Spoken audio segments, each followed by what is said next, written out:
हमारे गुरु जी हैं जिनके साथ मैं रहता हूँ, नाम मैं आपको बता रहा हूँ, संत रमेश भाई शुक्ल जी हैं। वो खुद अपनी कथाओं में कहते हैं कि यार मुझे तो डॉक्टर बनना था डॉक्टर, भगवान ने बना दिया कथावाचक मोटिवेशनल स्पीकर। तो जहां 1000 बच्चे तैयारी कर रहे हैं, आप ये सोचिए दिन रात मेहनत कर रहे हैं लेकिन सफल नहीं हो पाए, उनको कुछ और बनना है। यही हमें अध्यात्म सिखाता है, आप कर्म करिए, फल की चिंता मत करिए, क्योंकि क्या पता आपके प्रारब्ध के अनुसार आपको फल मिलने वाला हो। दोस्तों नमस्कार। आज हमारे YouTube चैनल पे आप सभी का बहुत बहुत स्वागत है। और आज हमारे साथ जो गेस्ट हैं वो अमित जी हैं। अमित जी, आपका बहुत बहुत स्वागत है हमारे चैनल पे। जय जय सीताराम जी। आज जो हम लोग चर्चा करने जा रहे हैं वो बच्चों को लेके है, जो स्टूडेंट हैं या जो कंपटीशन की तैयारी कर रहे हैं या नया बिजनेस स्टार्ट करने की सोच रहे हैं, तो उस पर क्वेश्चन है हमारा अमित जी आपसे जी। तो आजकल हम देखते हैं लोग थोड़ी सी तैयारी करते हैं, 1-2 बार फेल हो जाते हैं तो बच्चे डिप्रेशन में चले जाते हैं। कुछ बच्चे होते हैं जो 1, 2, 3, 10 बार अटेम्प्ट भी करते हैं और नहीं भी सक्सेस होते, फिर लाइफ में कुछ अच्छा करते हैं तो उनको डिप्रेशन नहीं होता। कुछ बच्चों को हो जाता है, कुछ के साथ ये नहीं है। ऐसा क्यों होता? देखिए, अध्यात्म के दृष्टिकोण से हम देखें तो जो चीज़ हमारे हाथ में है ही नहीं, वो चीज़ हम लाख प्रयास करेंगे वो हमको मिलेगी नहीं। हाथ में नहीं मतलब? हाँ, हम आपको बता रहे हैं। देखिए, हमारे आध्यात्मिक दृष्टिकोण से जब आप देखेंगे तो जो हमारे प्रारब्ध में लिखा हुआ है वही हम प्राप्त करेंगे इस समय। प्रारब्ध और प्रारब्ध क्या है? हमारे धर्म में कहा गया है कि हम बार बार जन्म लेते हैं और मृत्यु को प्राप्त होते हैं। जन्म मरण का चक्र ये बराबर चलता रहता है। तो प्रारब्ध का मतलब ये कि हम इस जन्म से पहले हमने पूर्व में भी कई जन्म लिए हैं। तो जो पूर्व में जो जन्म लिए हैं उन पूर्व जन्म के किए गए कर्मों का जो फल है वो जो है आगे चल के हमको प्रारब्ध के रूप में प्राप्त होता है। यदि हमने पूर्व जन्म में कुछ ऐसा कर्म किया है कि जिसका प्रारब्ध तैयार हुआ और उसके तहत यदि हम किसी लक्ष्य को पाने के लिए प्रयास कर रहे हैं और उसको नहीं पा रहे हैं, तो कहीं ना कहीं वो हमारे प्रारब्ध से जुड़ा हुआ है। ये प्रारब्ध बताता है कि आपको इस रास्ते पे नहीं जाना है, आप जिस रास्ते पे जा रहे हैं। हम आपको एक एग्जाम्पल देते हैं। हमारे गुरु जी हैं जिनके साथ मैं रहता हूँ, नाम मैं आपको बता रहा हूँ, संत रमेश भाई शुक्ल जी हैं। वो खुद अपनी कथाओं में कहते हैं कि यार मुझे तो डॉक्टर बनना था। आप सोचिए, इंटरमीडिएट वो बायो से किए, कई मेढक चीर के ऑपरेट किए, उस समय की बात है। वो खुद लाखों श्रोताओं के बीच में ये बात को एक्सेप्ट कर चुके हैं कि हमें डॉक्टर बनना था, लेकिन हमारे प्रारब्ध ने और हमारे कुछ ऐसे पूर्व जन्म के कर्म थे जो हमें अध्यात्म के मार्ग पे ले आए। और श्री राम कथावाचक हैं हमारे गुरुजी और अंतर्राष्ट्रीय स्तर के हैं, बहुत फॉलोअर्स हैं उनके। तो वो खुद इस चीज को एक्सेप्ट करते हैं। बनना था डॉक्टर, भगवान ने बना दिया कथावाचक मोटिवेशनल स्पीकर। तो यानी कहीं ना कहीं पूर्व जन्म के कर्मों का है खेल। अब आपको बताएं, जैसे हमारे हाथ में नहीं है। आप ये सोचिए, यूपीएससी की बच्चे तैयारी करते हैं, दिन रात मेहनत करते हैं, दिन रात एक कर देते हैं, घर से दूर, माँ बाप की वो आशाओं पे चाहते हैं कि हम खरे उतरें और कुछ बन के दिखाएं। तो जहां 1000 बच्चे तैयारी कर रहे हैं, आप ये सोचिए दिन रात मेहनत कर रहे हैं, वहीं कुछ बच्चे ऐसे जो 1 नंबर और 2 नंबर से रुक जाते हैं। कभी कभी इंटरव्यू में नहीं हो पाता। अब आप सोचिए, क्या वो बच्चे मेहनत नहीं किए? गया बिल्कुल मेहनत वो बच्चे मेहनत किए लेकिन सफल नहीं हो पाए। आपका क्वेश्चन भी यही है। तो प्रारब्ध में नहीं था भाई साहब, उनको कुछ और बनना है और उनको क्या पता कुछ और श्रेष्ठ ही बनना हो। हम मेहनत करते हैं, आप तैयारी कर रहे हैं, आप एक सरकारी नौकरी पाएंगे, क्या पता आपके भाग्य में, आपके प्रारब्ध में लिखा हो कि आपको सांसद बनना हो, मुख्यमंत्री बनना हो। ये तो कोई किसी ने देखा नहीं। लेकिन हम प्रारब्ध के भरोसे बैठ जाएं, ये हमारे हाथ में नहीं है। हमारे हाथ में है कर्म करना। कर्म प्रधान विश्व करी राखा। कर्म करेंगे, ये हमारे हाथ में है। गीता में भगवान श्री कृष्ण ने अर्जुन से कहा है, कर्म करो, फल की चिंता मत करो। और हम सभी को भी इस तरीके से ही कर्म करते रहना है, फल की चिंता नहीं करनी है। अब आप पूछेंगे क्यों नहीं करनी है? कर्म हम कर रहे हैं तो हमें फल की चिंता करनी चाहिए, बिल्कुल करनी चाहिए। लेकिन यही हमें अध्यात्म सिखाता है, आप कर्म करिए, फल की चिंता मत करिए, क्योंकि क्या पता आपके प्रारब्ध के अनुसार आपको फल मिलने वाला हो और आपने चिंता करके रखी हो कि हम ये कंपटीशन दे रहे हैं, हमको रिजल्ट पॉजिटिव ही चाहिए। एक चीज और मैं आपको बता रहा हूं, बहुत इंटरेस्टिंग बात, भगवान आपके साथ वो करते हैं जो आपके लिए अच्छा होता है। हाँ। आप सोचिए, एक छोटा सा बच्चा है और भगवान मेरे पिता है। आप मान के चलिए भाई, हम सबके पिता, परम पिता तो परमेश्वर भगवान है। छोटा सा बच्चा यदि आपसे कहता है कि पापा, जो मुझे एक जो कैंडल जल रही है और उसमें आग जल रही है, और वो उस आग की तरफ भागता है आग को टच करने के लिए, और जो पापा से कहता है कि मैं वहां जा रहा हूं, आप उसको रोकते हैं। क्यों रोकते हैं? कि जल ना जाए। बच्चे को लगता है बुरा, बच्चा सोचता है कि यार ये पापा मुझे वहां जाने से रोक रहे हैं, लेकिन आपको पता है ना कि बच्चे के लिए क्या अच्छा है। उसी प्रकार हमारे पिता, परम पिता परमेश्वर भगवान को ये पता है कि हमारे लिए क्या अच्छा है, क्या बुरा है। हम जिस चीज के पीछे भाग रहे हैं, क्या पता वो हमारे लिए अच्छा हो ही ना, क्या पता उससे कुछ अच्छा चुन करके भगवान ने सोच रखा हो, और हम सोचते हैं कि यार हमको तो यहीं तक जाना है। आपको सभासदी का चुनाव लड़ना है, आप सभासदी के चुनाव में बार बार हार रहे हैं। आपको बनना होगा सांसद, तो आप क्यों सभासदी का चुनाव जीतेंगे भाई साहब? आप सोचिए, यदि आप सभासदी का चुनाव जीत जाएंगे तो आप उतने में क्या पता आप संतुष्ट हो जाएं, लेकिन आपके भाग्य में यदि सांसद बनना लिखा होगा तो आप कहीं ना कहीं वहां तक पहुंच जाएंगे। तो इसलिए हमें यह मान के चलना चाहिए कि जो भगवान हमारे साथ करता है बहुत अच्छा करता है, और अच्छे के लिए कुछ सोच के रखा है, कुछ हमसे अच्छा सोच के सबके लिए कुछ ना कुछ प्लान है। जी बिल्कुल। और एक मैं आपको यहीं पे आपको अध्यात्म से जोड़ रहा हूं कि आपको लगता है भगवान राम जो है, क्या भगवान राम को पसंद था वनवास? क्या दशरथ जी को पसंद था कि हम अपने बेटे राम को जो है वहां वनवास के लिए भेज दें 14 साल के? ये नहीं पता था ना भाई। दशरथ जी को तो नेक्स्ट डे भगवान राम की राजगद्दी करने के लिए तैयारी किए थे, लेकिन उन्होंने नेक्स्ट डे ही भगवान राम को वनवास के लिए भेज दिया। क्या ये उनको पता था? क्या वो ये चाहते थे? लेकिन मतलब ना चाहते हो भी वो कर्म करना पड़ गया, भगवान राम को वनवास जाना पड़ गया, और दशरथ जी का स्वर्गवास हो गया भगवान के राम की याद में। और भरत जी जो भगवान राम के भाई, और मैं आपको बता रहा हूं, ये भरत जी का नाम सुनते ही मेरे रोए जो है ये खड़े हो रहे हैं, क्योंकि भरत जी भक्त है, भरत जी संत है रामायण के पात्रों में। और भरत जी जब ननिहाल थे, जब भगवान राम का वनवास हुआ है, और भरत जी जब आए हैं और जब देखे कि मेरे पिता का स्वर्गवास हो गया, उनको अत्यंत कष्ट हुआ। लेकिन उससे भी ज्यादा आपको पता है कष्ट कब हुआ? जब उन्होंने सुना कि हमारे भैया राम का वनवास हो गया, 14 साल वो वन को चले गए, मैं भैया राम के बिना मैं जो कैसे रह पाऊंगा। उससे ज्यादा कष्ट जो है भरत को हुआ। भरत कभी नहीं चाहते थे कि राम से दूर रह पाए, लेकिन हुआ। मैं घूम फिरा के फिर वहीं पे मैं लौट रहा हूं। यदि हमारे कर्मों में, यदि हमारे भाग्य में नहीं है प्रयास करने के बावजूद, लेकिन हां आप खुद सोचिए, अगर भगवान राम वनवास न जाते, अगर भगवान राम गद्दी पे नेक्स्ट डे ही बैठ जाते, तो क्या वो रावण को मार पाते? और क्या वो कीर्ति जो भगवान राम की बननी थी पूरे यश, पूरे ब्रह्मांड में, कि रावण को मारने के बाद और तमाम ऋषि मुनियों को, माता सबरी हैं, केवट हैं, इन सभी लोगों को दर्शन देना, ये भगवान राम क्या ये कर पाते? फिर क्या वो राम कहलाते? क्या वो मर्यादा पुरुषोत्तम राम कहलाते? नहीं कहलाते ना। वो अगर राजगद्दी पे बैठ जाते तो यानी कि अगर विधाता ने कुछ ऐसा लिख रखा है, और स्वयं भगवान जो अवतार लिए वो जब वनवास को गए और मां सबरी और फिर रावण का वध किया और तमाम राक्षसों का वध किया, सबका उद्धार किया और सबको उस लोक में पहुंचा दिया, तो आप सोचिए आखिर जो विधाता ने कुछ अच्छा सोच के रखा था ना।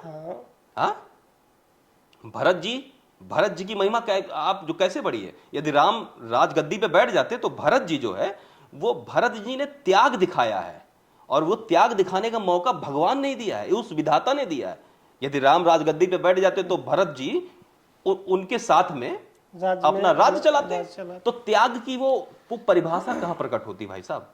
जब राम जी राजगद्दी छोड़कर वनवास चले गए तो भरत जी ने उस राज्य को पाते हुए भी उस राज्य को ठुकराया है।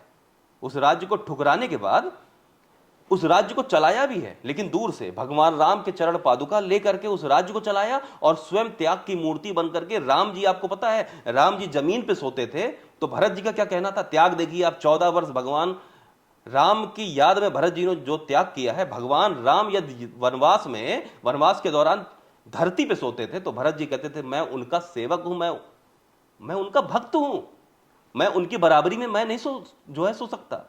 वो धरती को खोद करके और धरती के नीचे सोते थे, जो नंदीग्राम में। त्याग की मूर्ति भरत। और यही हमारा कुल मिलाकर के, देखिए मैं घूम करके फिर वही कहने वाला हूं कि यदि विधाता ने कुछ आपके लिए सोच रखा है तो आप नो डाउट परेशान मत होइए और इस स्टोरी को आप सुनिए और रामायण देखिए, रामायण को पढ़िए, श्री रामचरितमानस को पढ़िए। आपके अंदर कॉन्फिडेंस जागृत होगा, आप कुछ करेंगे, आपको लगेगा कि यदि आपको भगवान ने इस रास्ते पे नहीं भेजा तो कुछ आपके लिए भगवान ने बहुत अच्छा सोच रखा है कि आप उस रास्ते पे जाकर के कुछ बढ़िया करेंगे। और भरत जी भी उस तरीके से ही विख्यात हुए, नाम हुआ कि भैया भरत, कि भरत जी ने जो है त्याग किया। 14 वर्ष के बाद जो है फिर वो राज्य वापस जो है भगवान राम जी ने लिया। आप सोचिए कितना वो किया। और हाँ, यहीं पे मैं एक टॉपिक और बताना चाहता हूँ, टॉपिक थोड़ा लंबा हो जरूर रहा है लेकिन सुनिएगा इसको, क्योंकि फिर ये चीजें नहीं मिलेंगी बाद में आपको। भरत जी जब लौट के आए हैं, राम जी का वनवास हुआ है, दशरथ जी का स्वर्गवास हुआ है, ठीक है।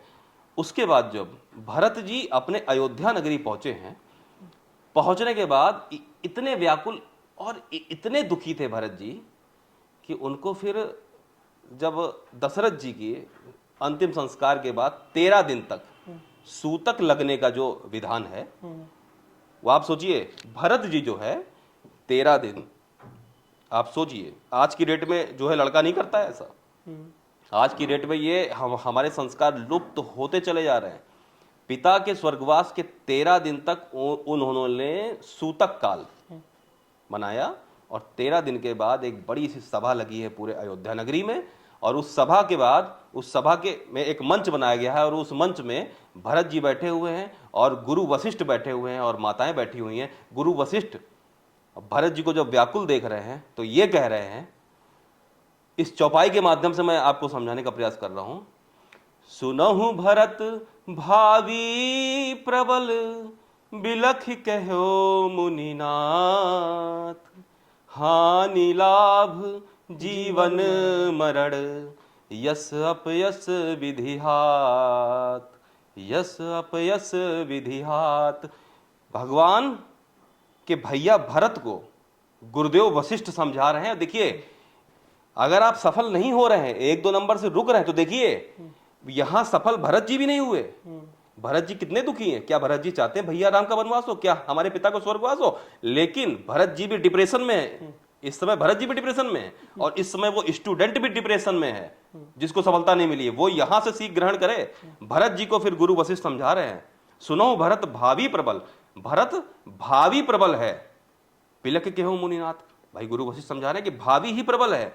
हानि लाभ जीवन मरण, यश अपयश विधिहात। हानि लाभ हमारे हाथ में नहीं है, जीवन मरण हमारे हाथ में नहीं है, यश अपयश हमारे हाथ में नहीं है। अच्छा, आप गौर से सोचिए कि अगर ये 6 चीजें हमारे हाथ में नहीं है तो आप अगर परीक्षा की तैयारी कर रहे हैं तो आपको क्या होता? लाभ होता, आपको यश मिलता। वो हमारे हाथ में नहीं है। हानि लाभ और जीवन मरण तो हमारे हाथ में है ही नहीं।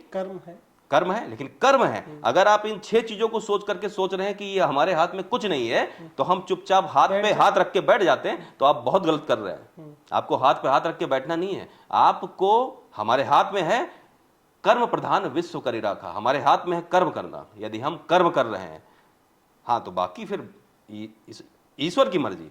कर्म से ही पता चलेगा भाई, एक में पुरुषार्थ, हम ये पुरुषार्थ करते हैं। आप सोचिए भगवान राम के जो पूर्व में जो वंशज थे, वो 2-3 लोगों ने प्रयास किया कि भागीरथी को हम धरती पर उतार लाएं, मां गंगा को धरती पर लाएं। आपको पता है कि भागीरथी से पहले क्या 2-3 लोगों ने प्रयास किया नहीं था? किया था, बहुत प्रयास किया था, नहीं प्रयास का फल मिला। आप सोचिए, हम तो 2-2 नंबर से रुक जा रहे हैं, हमको सफलता नहीं मिल रही, हम तो डिप्रेशन में चले जा रहे हैं। कोई जाके सुसाइड कर ले रहा है। अरे हाँ, हमें सुसाइड थोड़ी करना है। और मैं आपको बता दूं, यदि आप सुसाइड कर रहे हैं, आपको सफलता नहीं मिल रही और आप सुसाइड कर ले रहे हैं, तो आपको पता है अध्यात्म की जो है दृष्टिकोण में यह बताया गया है कि यदि आप अपनी मृत्यु नहीं मर रहे हैं, यदि आप अपने भगवान के द्वारा दिए गए इस जीवन को आप नष्ट कर दे रहे हैं, तो आपको 1000 वर्ष तक प्रेत बनकर के टहलना पड़ेगा। जैसे एक पेड़ जो है लगा हुआ है, अब पेड़ की आयु जो है वो जो कितने वर्ष तक है, जब वो लगा रहेगा और सूख करके वो स्वतः गिर जाएगा, वो पेड़ नष्ट हो जाएगा, वो अपनी आयु में समाप्त हुआ। यदि हम उस पेड़ को काट दे रहे हैं, तो हमने उसकी आयु को काट दिया। उसको, उस पेड़ को जीना था 100 साल और उसको आपने 10 साल बाद ही काट के किनारे कर दिया। ठीक है, तो वो हमारे वो हमने क्या किया, अब आप बोल रहे हैं कि जो हम अगर हम सुसाइड करने जा रहे हैं, यदि आप 2 नंबर से फेल हो रहे हैं, 1 नंबर से फेल हो रहे हैं और आप सुसाइड करने जा रहे हैं और आप ये तर्क दे रहे हैं कि ये भी तो भगवान ही करा रहे हैं, तो ये आप गलत तर्क दे रहे हैं। भगवान ने आपको आपके शरीर के साथ में आपके दिमाग की आपको जो संरचना दी है, आपको विचार करने के लिए बुद्धि दी है। आप कुछ भी नहीं कर सकते हैं। आपको मनुष्य क्यों बनाया है? क्या आपको पता है 84 लाख योनियों में सबसे सर्वश्रेष्ठ योनि जो है वो मनुष्य की योनि है। क्यों कहा गया है? बड़े भाग मानुष तन पावा, सुर दुर्लभ सद ग्रंथ निगावा। बड़े भाग्य से ये मनुष्य जो है जीवन मिलता है, बड़े भाग्य से ये मनुष्य जीवन मिलता है। और सुर दुर्लभ सद ग्रंथ निगावा, हमारे ग्रंथ कह रहे हैं कि सुर को दुर्लभ है, यानी देवताओं को दुर्लभ है ये मनुष्य का चोला।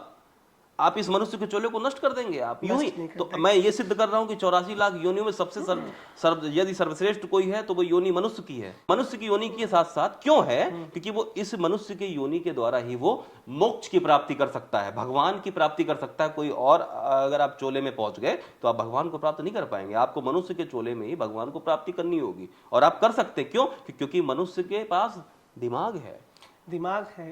अब हम उसी टॉपिक पे आ रहे हैं फिर से कि अगर हम पास हो गए, हमें खुशी मिल गई, तो भगवान ने किया, उन्होंने मतलब वही हमारे लिए ये रास्ता बनाया और वही मिलना था, इसलिए प्रारब्ध का फल हमें ये मिल गया। अगर नहीं मिलता है तो भगवान ने कुछ और प्लान किया होगा। बिल्कुल। और नहीं मिला, वो डिप्रेशन में जाके कुछ नहीं कर रहा है, बैठ गया कि नहीं कर पाएंगे, हिम्मत टूट गई, तो क्या प्रारब्ध उसका वो है? नहीं, हिम्मत टूटनी चाहिए यार। मनुष्य ही क्या, जब वो अच्छा कर ले रहा है तो प्रारब्ध आ गया। जब वो अब हार गया, बैठ गया, सुसाइड नहीं कर रहा, बैठ गया, अब उसका लगता है कि अब हम कुछ नहीं कर सकते, वो निराश हो गया, क्या उसका वो प्रारब्ध है? आप सोचिए। नहीं, हम बताएं आपको, वो आपके विचारों के द्वारा, आप जो डिप्रेशन में गए हैं, आप अपने विचारों के द्वारा डिप्रेशन में गए।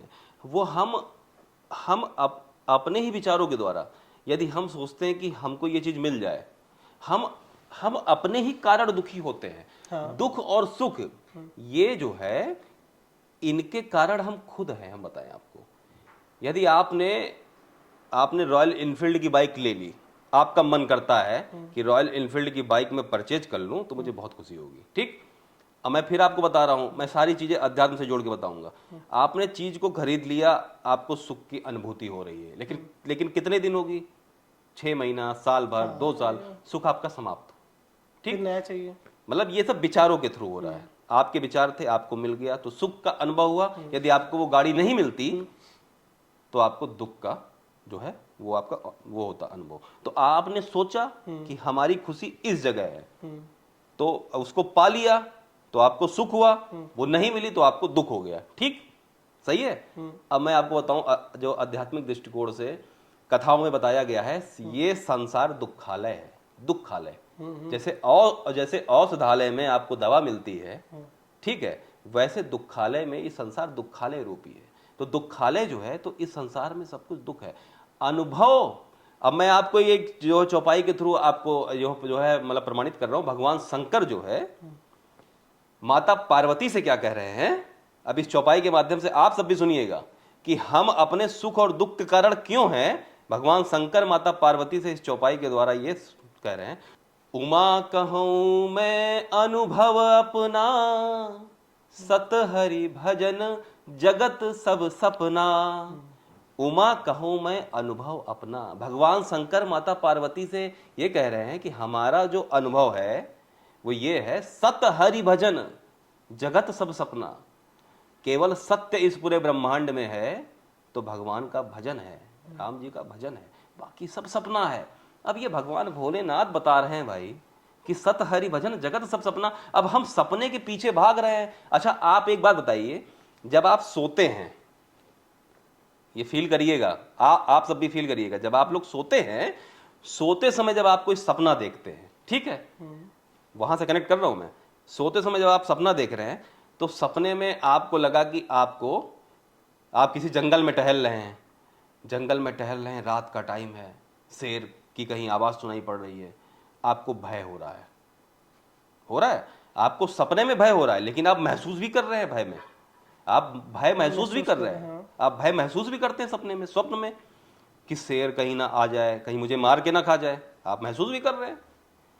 लेकिन जब आपकी नींद खुलती है तो आप जो सपने से बाहर आते हैं, ना वहाँ जंगल होता है ना वहाँ शेर होता है, केवल आप होते हैं और आपका संसार होता है। ठीक, तो सेम यही प्रोसेस यहाँ लागू होता है कि हम पूरा सत हरि भजन जगत सब सपना, जगत सपना है और हरि भजन जो है वो सत्य है। जब हम इस नश्वर चीजों के पीछे नहीं भागेंगे और एक जो भगवान से जो प्रीत करेंगे तो सत्य की तरफ बढ़ेंगे। सत्य की तरफ जब बढ़ेंगे तो आप कभी देखो, आप किसी संत को देखो, आप प्रेमानंद जी को देखो जो वृंदावन में बाबा हैं, पूज्य बाबा गुरुदेव हैं, उनकी दोनों किडनी फेल है, आप सबको पता है वो किस कंडीशन से गुजर रहे हैं। लेकिन क्या कभी आपने उनके चेहरे पे वो सिकन देखी है कि किडनी फेल है यार, वो क्या होगा? दहाड़ते हैं, सत्य की दहाड़ है। क्योंकि भगवान शिव जो है भगवान राम के अनन्य भक्त हैं और दिन रात जो है भगवान शिव भगवान राम का चिंतन किया करते हैं। तो माता सती को ये श्री राम कथा के जो दौरान सुनने को मिलता है, भगवान शिव माता सती को लेकर के कुंभज ऋषि के पास श्री राम कथा सुनने के लिए गए थे। तो वहां बैठ करके वो कथा सुने।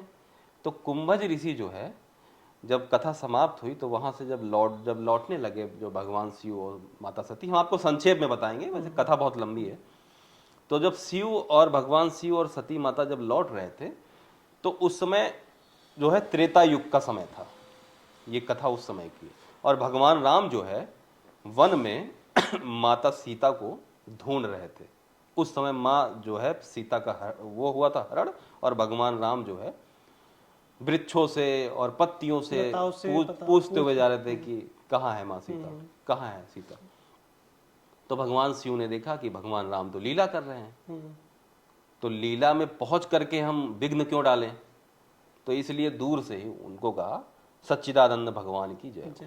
तो सच्चिदानंद भगवान की जय हो। माता सती जो है भगवान शिव की पत्नी, तो कहने लगी प्रभु आप ये भाई सच्चिदानंद क्यों कह रहे हो, ये तो दशरथ जी के लड़के राम हैं और ये पत्नी के वियोग में जो भटक रहे हैं, तो ये भगवान थोड़ी है, कोई सच्चिदानंद थोड़ी हुए।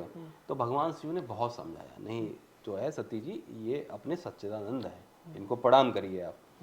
माता सती ने नहीं माना होगा। तो उसके बाद भगवान शिव ने जो है, हम आपको संक्षेप में बताएंगे, भगवान शिव ने कहा होगा तो आप जाकर के परीक्षा ले लो, यदि आपकी नहीं आपकी वो इच्छा हो रही है। तो भगवान शिव आ करके और अपना ध्यान में लग गए और माता सती गई और परीक्षा वगैरह ले करके जब लौटी तो उनको ये पता चल गया था कि वो भगवान राम ही है, सच्चिदानंद नहीं है। ये पूरी कहानी है, आप लोग कभी सुनिएगा। लौट करके जब भगवान शिव के पास आई तो भगवान शिव ने पूछा कहो तुमने किस तरीके से परीक्षा ली। तो माता सती ने कहा कि हमने किसी तरह परीक्षा नहीं ली, हम तो सिर्फ प्रणाम करके लौट आए हैं। तो उसके बाद में भगवान शिव ने जो है, उनका एक समय ऐसा आया, हम संक्षेप में कथा कहेंगे, कि भगवान शिव ने जब देखा कि माँ सती, जब ये सती माता ने जो है सीता जी का रूप बना करके और फिर लौटी हैं वापस, तो वो इस माँ सीता के रूप को एक बार धारण कर लिया सती जी ने, तो दोबारा हम इनको इस शरीर में ग्रहण नहीं कर पाएंगे, साथ नहीं रह पाएंगे। तो भगवान शंकर जो है 87,000 वर्ष तक के लिए जो है ध्यान में चले गए चुपचाप, और माता सती बैठी रही। और ऐसा लगा माँ सती को कि शायद शंकर जी ने जो है हमसे कुछ गुस्सा होंगे, कुछ अपना ध्यान में चले गए। और जब दोबारा आंख खोली कई हजार वर्षों बाद, तो माता सती ने फिर कहा कि आप हमें राम कथा सुना दीजिए कि जिससे मेरा संशय मिट जाए। तो भगवान शंकर राम कथा सुनाने लग गए। लेकिन माता सती जो है वो फिर थोड़ा ध्यान भटका, और जो आकाश के रास्ते विमान जा रहे थे, और वो माता सती के जो है पिता दक्ष के यहाँ यज्ञ था, उस यज्ञ में भगवान शंकर को नहीं बुलाया गया था, बाकी सभी देवताओं को बुलाया गया था। और माता सती जो है उस यज्ञ में जाने की परमिशन भगवान शंकर से लेने लगे, लेकिन शंकर जी ने कई बार मना किया कि मत जाना सती। उसके बावजूद जो है जब नहीं माने, जब शंकर जी ने कई बार प्रयास किया और जब नहीं मानी और जो माता सती, तो अपने गढ़ों के साथ माता सती को भेज दिया। और अंत में क्या हुआ, माता सती जो है वो जो है योग माया के द्वारा वहीं पे भस्म हो गई, अपनी देह को छोड़ दिया। तो कहने का मतलब यह है कि फिर शंकर जी ने जब बार बार समझाया, आपको फिर मैं घुमा के उससे जो है मैं जो कनेक्ट कर रहा हूँ कि क्या हमारे हाथ में क्या नहीं है। हमारे हाथ में यानी भगवान शंकर के हाथ में है कि वो बार बार समझा रहे हैं जो है माता सती को कि आपको जो है वहां नहीं जाना है, बार बार समझा रहे हैं। लेकिन माता सती नहीं मानी। तो भगवान शंकर ही वहां एक जो चौपाई कहते हैं, होई है सोई जो राम रचि राखा, को कर तरक बढ़ावे साखा। तो होई है सोई जो राम रचि राखा, भगवान शंकर ने बहुत प्रयास किया, लेकिन जब माता सती नहीं मानी तो फिर छोड़ दिया भगवान राम के ऊपर। तो हमारे हाथ में भी क्या है?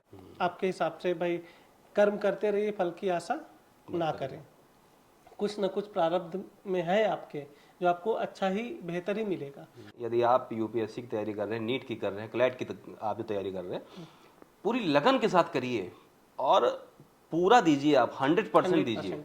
आप अपनी तैयारी को आप 100% दीजिए, और आप एक बार असफल होंगे, 2 बार होंगे, आपको सफलता मिलेगी, और नहीं मिलती है तो भगवान के हाथ पे छोड़ दीजिए। और मैं आपको बताऊं, जो बल्ब बनाने वाले एडिसन हैं, आप उनकी कहानी पढ़िएगा, हजारों बार प्रयोग करने के बाद सफल नहीं हुए थे। हजारों बार की बात है, जहां तक मेरा नॉलेज है, भाई आप भी देखिएगा। तो क्या उससे कहीं जो है यार हम डिप्रेशन में चले आए क्या? यार वो अगर 100 बार प्रयोग करता और डिप्रेशन में चला जाता, तो क्या आज हमको बल्ब की रोशनी मिल पाती? नहीं मिलती। तो उसने हजारों प्रयोग किए, लेकिन अंत तक हार नहीं मानी। हमें हार नहीं माननी है दोस्तों, हमको अपने लक्ष्य की ओर बढ़ते रहना है, और आखिरी सांस तक बढ़िए, लेकिन डिप्रेशन में मत जाइए। क्या पता अगर विधाता कुछ सोच के रखा होगा तो आपको उस रास्ते पे भी ले जाएगा जहां आपको जाना होगा, जहां आपकी मंजिल होगी। यदि आप मंजिल से भटक रहे होंगे, जा रहे होंगे, पूरी लगन के साथ जाओगे, तो विधाता आपको खींच के और उस मंजिल पे ले जाएगा जहां आपको जाना है। पूरी लगन के साथ लगे रहिए, हमारा तो यही कहना है। तो आज के लिए हमारी चर्चा यहीं पे हम समाप्त करते हैं, और नए टॉपिक के साथ अगली बार फिर मिलेंगे। तब तक के लिए आप सबका बहुत बहुत धन्यवाद। बहुत बहुत धन्यवाद मकान जी। बस हम एक चीज आप जो नहीं कह पाए वो कहते हम वो जो है चलते कह रहे हैं, इस प्रोग्राम को, ये अगर टॉपिक आपको अच्छा लगा हो तो हमारे भाई का चैनल है, इस चैनल को आप प्रमोट करिए, और कमेंट करके ये जरूर बताइएगा कि अगर आपको इस टॉपिक में क्या कमियां लगी, या हम लोग के डिस्कशन में कुछ आपको कमियां लगी, या इसको और बेहतर बनाया जा सकता हो, या कोई आपकी निगाह में कोई ऐसा टॉपिक हो आप जिस पे चाहते हो कि हम लोग बैठ के चर्चा करें, वो आप कमेंट करके बताइए। वीडियो यदि अच्छा लगे तो लाइक करिए और बढ़ाइएगा आगे। बहुत बहुत धन्यवाद। Thank you so much.